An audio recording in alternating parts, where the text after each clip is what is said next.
Assalamualaikum. Jumpa lagi dengan materi Bahasa Indonesia Ahmad Syaifuddin Zuhri SPD. Assalamualaikum, apa kabar? Semoga kalian sehat-sehat saja. Kali ini kalian mencermati contoh berita yang mengandung unsur 5W1H dan bagaimana cara menentukan pokok-pokok beritanya, silakan disimak. Dalam menyimak berita kita harus memahami isi berita dengan memerhatikan pokok-pokok beritanya. Pokok-pokok berita itu dapat kita tentukan dengan berpedoman pada unsur 5W1H, what, where, when, who, why, how. Dalam bahasa Indonesia disebut dengan apa, di mana, kapan, siapa, mengapa, bagaimana, atau disingkat adik Simba. Kita menentukan apa yang diberitakan, di mana peristiwa itu terjadi, kapan terjadi, siapa saja yang terlibat, mengapa terjadi, dan bagaimana peristiwanya. Simak contoh berita berikut. Aksi penurunan dan pembakaran baliho dan spanduk Pilkada Bogor. Puluhan warga kota Bogor, Jumat tanggal 11 Januari, menurunkan dan membakar baliho dan spanduk-spanduk berukuran besar para calon wali kota dan pasangannya yang saat ini sudah terpasang di semua ruas jalan utama dan perumahan di kota Bogor. Sedikitnya ada 25 baliho dan sebanyak 4 spanduk-spanduk yang diturunkan dan dibakar massa. Aksi ini dipimpin Syarif Muhammad Nur, salah seorang tokoh masyarakat di Bogor.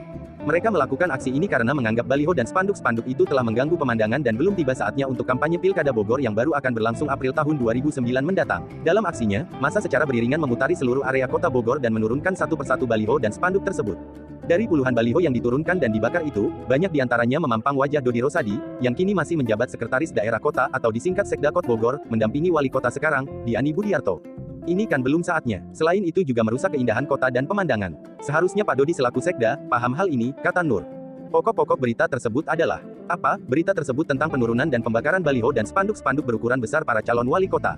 Di mana peristiwa penurunan dan pembakaran baliho dan spanduk-spanduk berukuran besar tersebut terjadi di Bogor, di jalan utama dan perumahan. Kapan? Peristiwa penurunan dan pembakaran baliho dan spanduk-spanduk berukuran besar itu terjadi pada hari Jumat, tanggal 11 Januari tahun 2008. Siapa? Peristiwa penurunan dan pembakaran baliho dan spanduk-spanduk berukuran besar tersebut dilakukan oleh para warga kota Bogor yang dipimpin Syarif Muhammad Nur. Mengapa? Peristiwa penurunan dan pembakaran baliho dan spanduk-spanduk berukuran besar itu terjadi karena baliho dan spanduk tersebut mengganggu pemandangan dan kampanye pilkada masih lama lagi. Bagaimana? Peristiwa penurunan dan pembakaran baliho dan spanduk-spanduk berukuran besar tersebut dilakukan para warga yang secara beriringan memutari kota Bogor dan menurunkan satu persatu baliho dan spanduk yang ditemui. Demikianlah contoh berita yang mengandung unsur 5W1H dan bagaimana cara menentukan pokok-pokok beritanya. Kalian bisa mempelajari model berita tersebut sebagai contoh untuk mengidentifikasi berita lain, agar dapat menentukan unsur-unsur dan pokok beritanya. Semoga bermanfaat. Jika ada pertanyaan, tulis di kolom komentar. Terima kasih. Wassalamualaikum.